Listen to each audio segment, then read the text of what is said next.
Welcome to the new video of NeuroPhilos. Get ready to dive into a gripping tale that will leave you breathless, thinking, and inspired. Whether you're here for the mystery, the drama, or the unexpected twists, you're in the right place. Make sure to hit that like button, drop a comment, and subscribe so you never miss another powerful story. Let's begin. When growth feels like loneliness. Have you ever been in a room full of people you've known for years and still felt like a stranger? The music is playing, people are laughing, stories are being shared, and yet inside you, there's a quiet emptiness that nobody seems to notice. You watch familiar faces talk about familiar things, but something in you no longer connects the way it used to. It feels like you're behind glass, present, but not really there. At first, you might think, what's wrong with me? You look at your friends and wonder why their company doesn't comfort you like before. The conversations start to feel recycled. The jokes land the same way, but your reaction doesn't. You smile out of habit, but inside something is tired. Not just physically tired, but soul tired. Even at home with family, you may notice it. The same questions, the same routines, the same roles. They look at you with love, but maybe they don't fully see who you've become on the inside. You feel the gap between how they know you and who you are now silently growing wider. So the doubts begin. Am I becoming antisocial? Why can't I enjoy this like before? Is the problem just me? This is where most people turn against themselves. They assume they are broken, ungrateful, or too sensitive. But what if that feeling isn't a sign that something is wrong with you, but that something important is changing in you? Carl Jung gave a name to this strange, painful experience: the loneliness of individuation. Individuation is the process of becoming who you truly are, beyond expectations, labels, and masks. It's when your inner life starts to grow faster than the life you're living on the outside. As you quietly evolve, you begin to notice things you once ignored. You question beliefs you used to repeat without thinking. You see patterns in your relationships, your habits, your choices. You start asking deeper questions like, who am I when I'm not playing a role for others? What do I actually feel, not just what I'm supposed to feel? And that's where the shift begins. You don't distance yourself because you hate people or because you think you're better than them. You distance yourself because you can no longer stay in places where your soul has already moved on. You sit with the same group, but your inner world is somewhere else. You laugh at the same joke, but your heart is no longer in the script. This is why it feels so painfully lonely. You are in between versions of yourself. The old you that everyone recognizes is fading. The new you is still forming and fragile, so you don't fully belong to either. And here is one of the hardest truths. You're not actually losing real connections. You're discovering which connections were built on a version of you that was edited, filtered, or suppressed so others could feel comfortable. Those bonds were real in their own way, but they were real only for the mass, not for the deeper you. As those older versions of you begin to die, the relationships that depended on them naturally weaken too. It feels like abandonment. It feels like rejection. But on a deeper level, it is a kind of inner honesty arriving. The first instinct is to turn back, to shrink yourself again so nothing has to change. But a part of you already knows. If you go back to who you were just to keep people around, you'll be surrounded and still feel just as alone. So this chapter of your life is not about being antisocial, broken, or too much. It's about waking up. It's about realizing that your inner world is expanding and your old environment no longer fits that expansion. This loneliness you feel is not a punishment, it is a signpost. It quietly says, you are no longer living only for others. You are starting, finally, to live as yourself. Breaking away from roles as children, we learn early that the world notices us when we play certain roles. We get praised for being polite, quiet, helpful, funny, strong, obedient, successful. Slowly, without realizing it, we begin to build a public version of ourselves. A version designed to be accepted. Carl Jung called this version the persona. It isn't fake. It's simply the mask we wear so we can function in society. The problem is not that we have a mask. The problem begins when we forget that it is a mask and start believing it is our true identity. You become the responsible one, or the problem solver, or the one who always says yes. And over time, life becomes less about who you are and more about what others need you to be. Individuation, the process of becoming fully yourself, shakes this structure from the inside out. It doesn't happen all at once. It begins quietly, almost like a whisper. Is this really me? Do I actually believe this? Why do I feel like I'm performing even in my own life?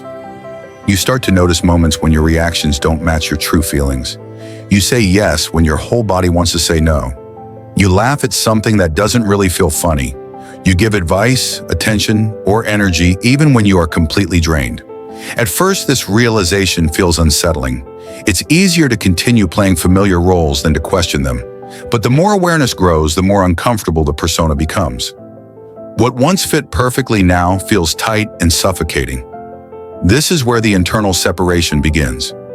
You start distinguishing between the parts of you that are genuinely yours and the parts that were shaped by expectations.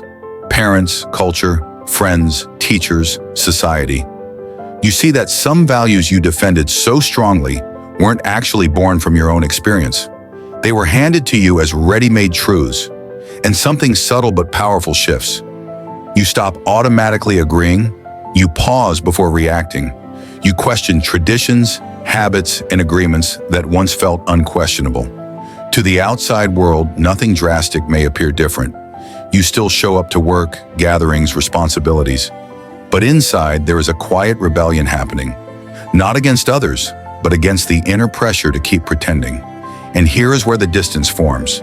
It isn't that you withdraw deliberately, it's that you no longer speak the same emotional language as people who are still deeply fused with their roles. They continue to live through the mass, the joker, the hero, the martyr, the always strong one. Meanwhile, you're slowly stepping out of that stage. This gap is deeply felt during conversations. What used to satisfy now feels shallow. You crave honesty, depth, curiosity, but the environment keeps offering repetition, gossip, and performance. You don't judge them, you simply don't resonate anymore. The painful irony is that people often sense your inner shift before you're ready to explain it. They may say, "You're not like before. You've become distant. You've changed." And they're right. You have changed, but not out of arrogance. Not because you think you're superior. You've simply outgrown certain versions of yourself. Jung emphasized something essential. Individuation doesn't make you better than others. It puts you in a different stage of awareness, and different stages rarely fit seamlessly together. The closer you move toward your true center, the farther you drift from the places built only to please others. This separation doesn't happen geographically. It happens internally. You may still sit at the same dinner table, laugh in the same circle, attend the same gatherings, and yet feel fundamentally elsewhere. This is not failure. This is not coldness. It is the natural consequence of honesty. When the persona weakens, what once kept you tightly attached to the crowd loosens. You awaken to the realization that belonging at any cost requires sacrificing authenticity, and your soul has quietly decided it is no longer willing to pay that price. So chapter 2 isn't about rejecting people. It's about understanding why the space between you and them is widening. You are not pushing them away. You are simply stepping out of the role you once played and beginning slowly to live as the person behind the mask. The waves of disconnection. Jung believed that distancing from people doesn't happen in a single dramatic moment. It unfolds in waves, each one deeper, more honest, and impossible to reverse. You don't plan them. You don't choose them. They rise naturally as your inner world grows. And once they begin, there is no going back to the old way of belonging. The first wave is quiet but powerful. You stop pretending. Things you once tolerated now feel painfully out of alignment. The jokes that revolve around the same shallow topics no longer make you laugh. Parties that once felt exciting now seem empty. Repetitive rituals. You sense how often you used to perform, smiling, agreeing, nodding along, just to keep peace or avoid standing out. It's not that you've become difficult, it's that your authenticity has matured to the point where self-betrayal feels unbearable. You begin to speak less. You listen more carefully.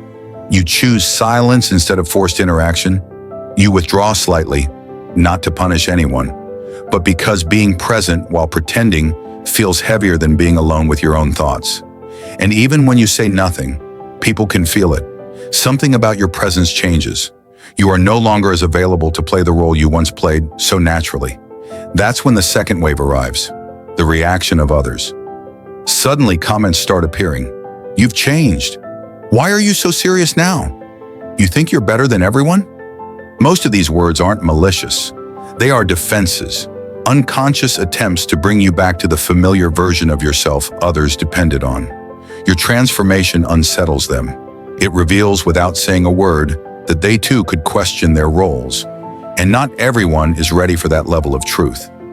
Your growth holds up a mirror, and in that mirror others glimpse their own stagnation, unhealed wounds, and avoided questions. Instead of confronting those feelings, many react by trying to pull you back to who you used to be. You sense the tension, you sense the confusion. Some people become distant, not because you harm them, but because they no longer recognize themselves in the relationship you now offer. Then comes a third wave, the most painful, yet the most honest. You begin to see clearly which relationships were based on truth and which existed only because you played a certain role. Maybe you were the one who always listened, the peacemaker, the fun distraction, the always available helper. When you stop performing those roles, not out of anger, but out of integrity, some relationships quietly dissolve. No fights, no dramatic goodbye, just a gradual fading. And this hurts deeply. It feels like losing people, but more accurately, you are losing illusions. You realize many connections were never built around who you really are. They revolved around who you were required to be. In this wave, real loneliness arrives. Not loneliness of body, but loneliness of essence. You feel misplaced, out of rhythm with the world that used to feel familiar. You grieve not only the people drifting away, but also the version of yourself who once found comfort there.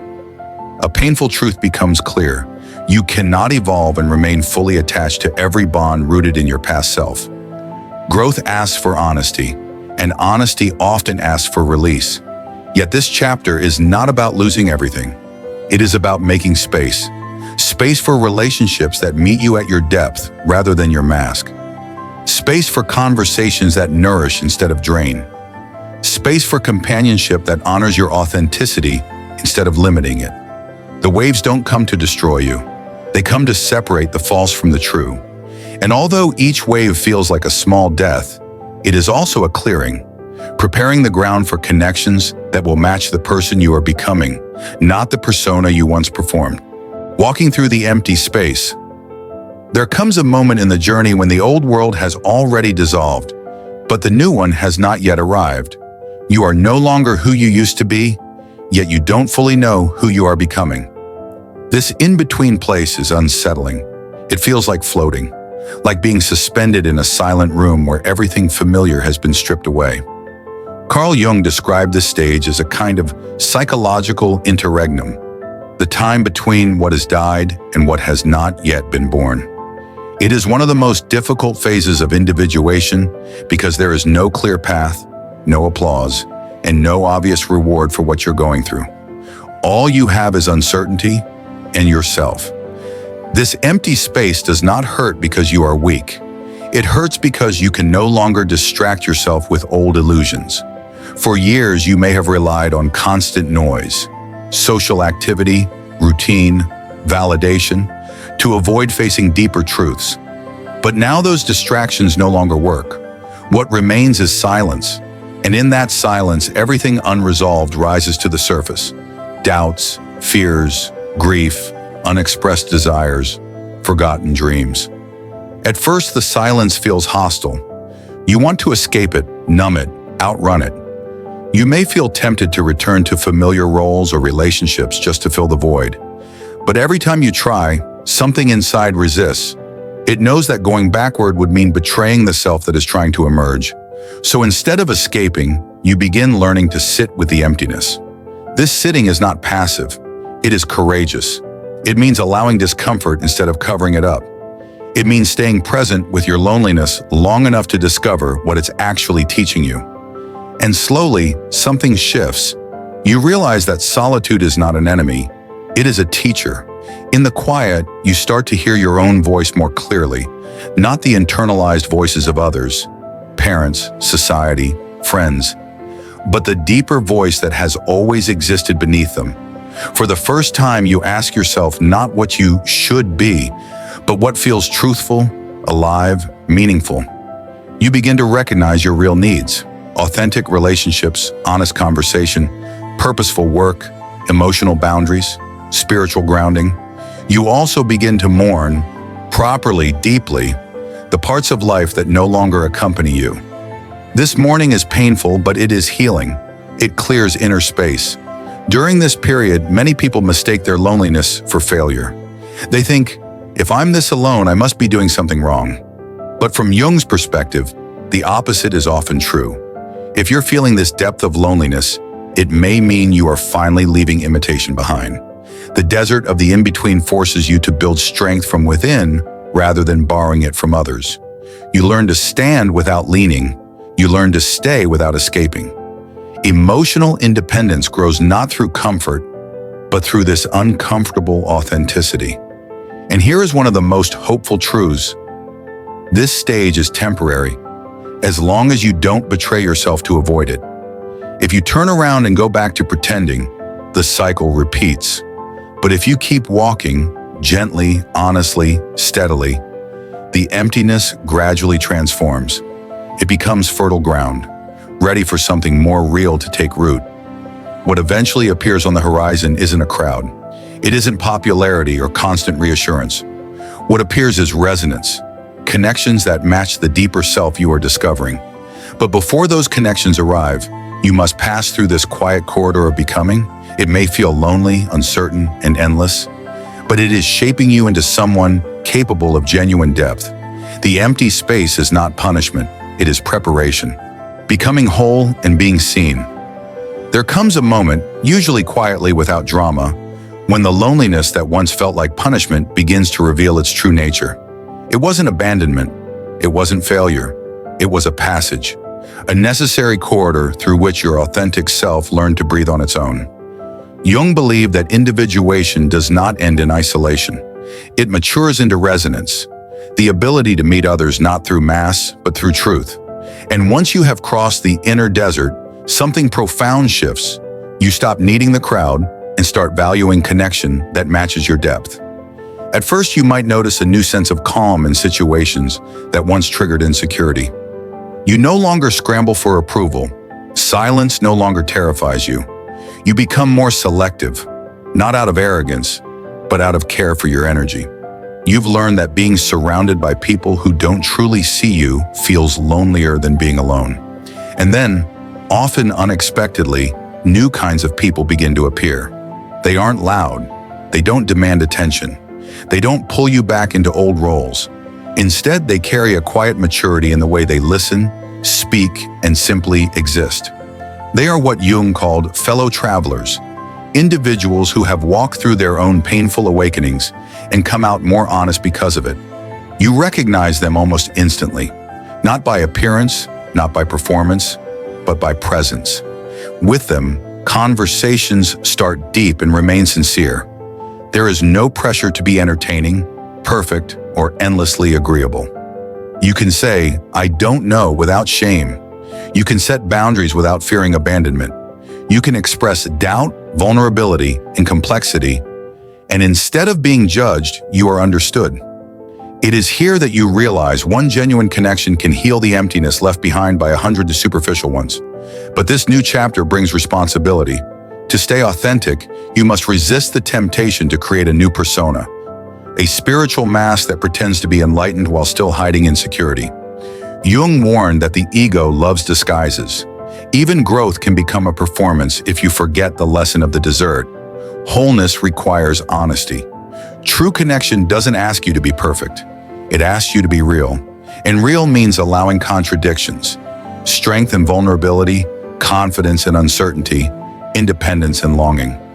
You no longer need to amputate parts of yourself to belong. Instead, you integrate them. Slowly, you discover something extraordinary. You are no longer terrified of being misunderstood. You don't chase people who cannot meet you. You don't cling to connections that require you to shrink. You trust that the right relationships can withstand honesty, and the wrong ones fall away naturally. This is what becoming whole feels like. Not dramatic, not loud, but grounded. You move through the world with more clarity. You speak more truthfully, even when your voice shakes. You walk away from dynamics that drain your soul, not because you don't care, but because you finally do. And from this place, love, in all its forms, becomes deeper. Friendships strengthen through sincerity. Romantic relationships flourish through transparency instead of performance. Even your relationship with yourself softens. You stop treating your pain as an enemy and begin to see it as a teacher. There will still be moments of loneliness, doubt, and uncertainty. Growth does not erase them, but now they no longer threaten your sense of worth. You understand they are part of a living process. Jung's final message is simple, yet powerful. Being authentic may leave you alone for a while, but being false will keep you empty forever. You have crossed losses, silences, misunderstandings, and inner storms, and each step has brought you closer to the truth of who you are. You no longer live just to be accepted, you live to be aligned. And when someone finally sees you, not the persona, not the role, but the real evolving self, you recognize the beauty in that meeting. Not because it completes you, but because it mirrors your wholeness back to you. This is not the end of the journey. It is the beginning of living as yourself, with depth, with courage, and with open eyes.